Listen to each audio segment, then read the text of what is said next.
No, that's the method that we're going to use to keep you from spiraling.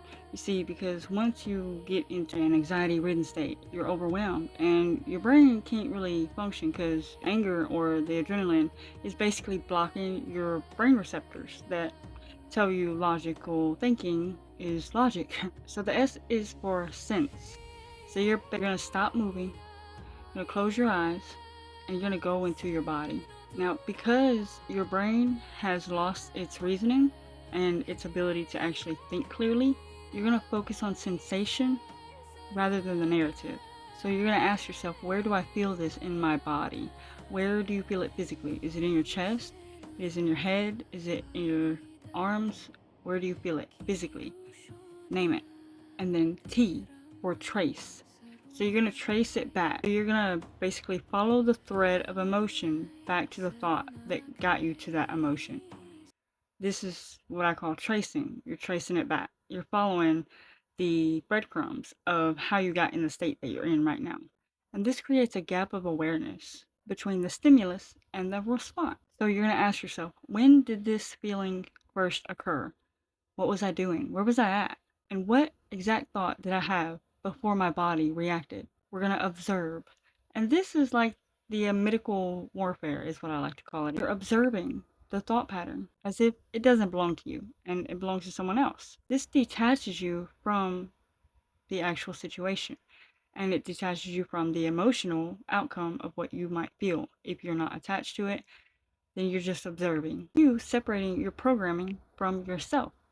That's very important because it's good to distinguish your programming, which is not you, from your actual self. Now you're going to ask yourself, is this thought true right now?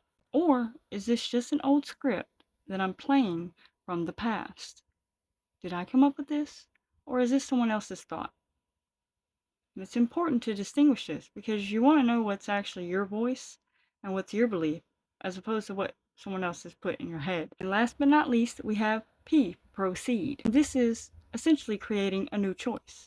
So you're going to replace that thought that you just had to go and map out with something that actually serves you, something that you believe, something that is positive and will help you going forward. Something like, what would future me do in this situation?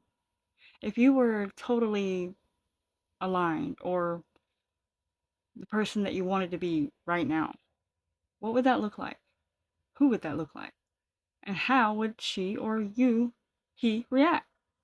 This way you can figure out what it is that you actually want to get out of your situation, why you want to change it, and for what cause. For you, of course. And this is just one method that I use to help bring myself back to center, especially when I get triggered, because it's hard when you're dealing with people that don't understand what you're going through or that you just want some me time and expect you to do everything, right? So it's important to take this breath, take this moment to pause and respond instead of react so that you can gain an emotional intelligence about yourself and start to carry yourself in a new way. And then you can start to lead by example. And instead of letting them stress you out, you'll end up navigating them towards regulating their own system. That way, they're not stressed out and chaotic when they're around you. You actually start to change their nervous system and their mental state as well as your own. And this does take a lot of time, actually. So, this is a constant behavior that you're going to have to reiterate to your body every single time you have these kinds of anxiety attacks or moments of overwhelm that you feel you're going to spiral if you just don't take a moment.